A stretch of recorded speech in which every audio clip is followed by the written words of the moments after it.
Om Swastiastu, perkenalkan nama saya Luhmadini Mulyadewi, mahasiswa Universitas Pendidikan Ganesha, Prodi Akuntansi.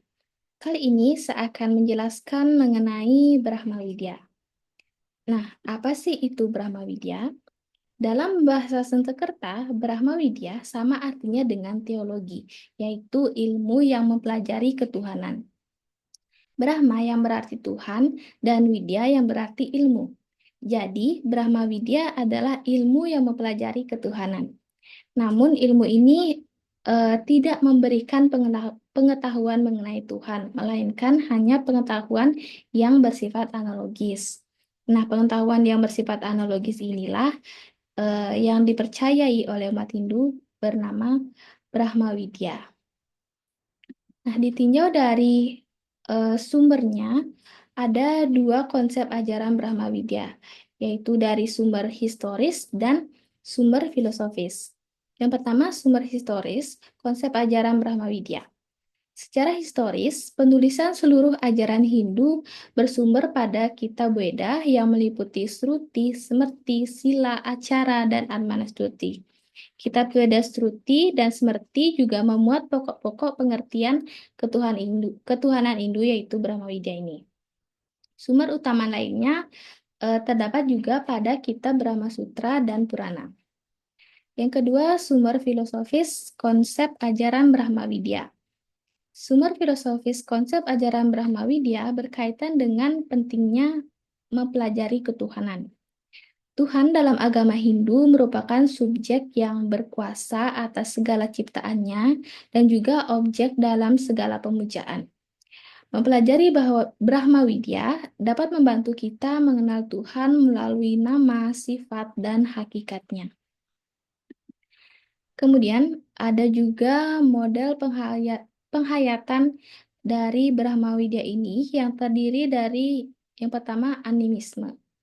Nah, model keyakinan ini percaya bahwa adanya roh leluhur.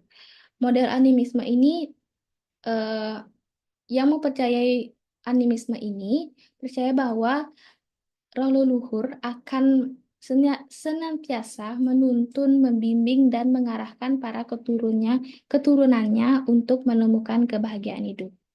Yang kedua ada dinamisme. Dinamisme merupakan suatu keyakinan akan adanya roh-roh suci, benda-benda, dan tempat-tempat sakral.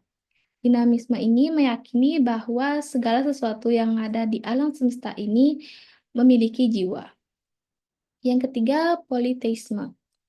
Politeisme ini adalah suatu keyakinan yang mengakui adanya banyak Tuhan, di mana masing-masing Tuhan mempunyai sifatnya masing-masing. Penganut politisme ini dalam memuja Tuhannya seringkali dan pasti melakukan perpindahan dari satu Tuhan ke Tuhan yang lainnya. Yang kemudian yang keempat ada monoteisme. Terbalik dengan politisme, monoteisme ini model keyakinan terhadap satu Tuhan. Umat Hindu di Bali sangat menjunjung tinggi monoteisme ini. Hal ini dibuktikan dengan adanya Pelinggi Padmasana di setiap rumah Hindu di Bali. Kemudian yang kelima ada panteisme. Model keyakinan ini meyakini bahwa jiwa yang terdapat pada setiap makhluk hidup ini pada akhirnya akan kembali lagi kepada Tuhan.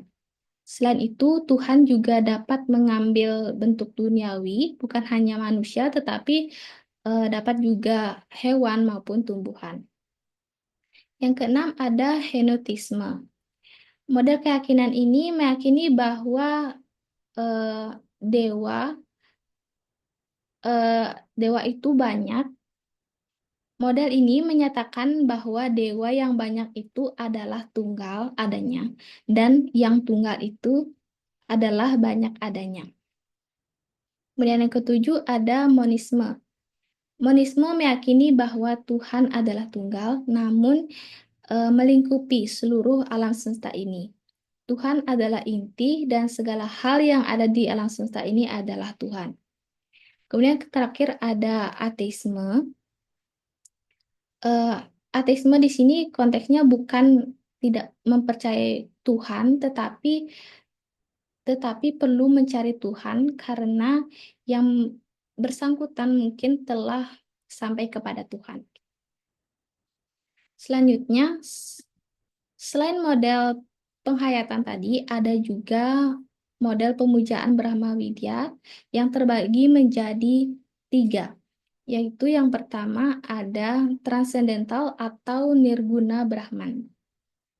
Dalam model pemujaan nirguna Brahman ini, Sang Hyang Widi dipuja dalam posisi acintya rupa atau yang artinya di luar jangkauan atau kemampuan pikir manusia. Kemudian yang kedua ada imanen atau saguna Brahman.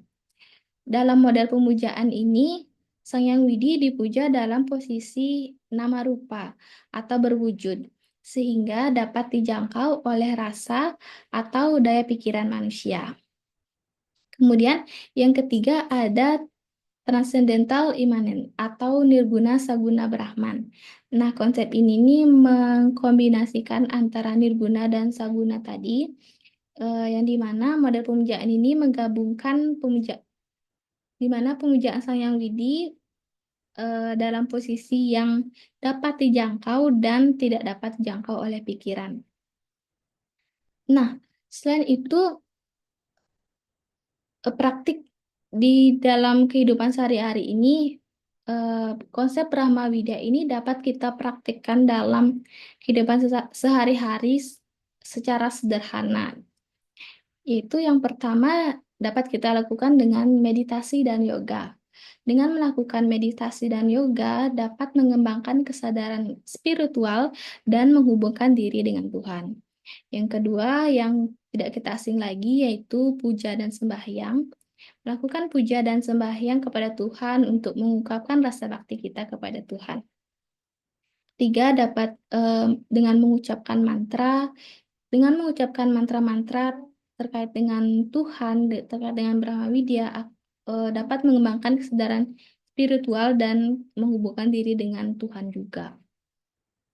Kemudian yang keempat ada mengembangkan rasa toleransi. Mengembangkan rasa toleransi dan menghargai perbedaan untuk mencerminkan sifat Tuhan yang tidak membedakan. Kemudian ada juga mengembangkan rasa kesadaran diri.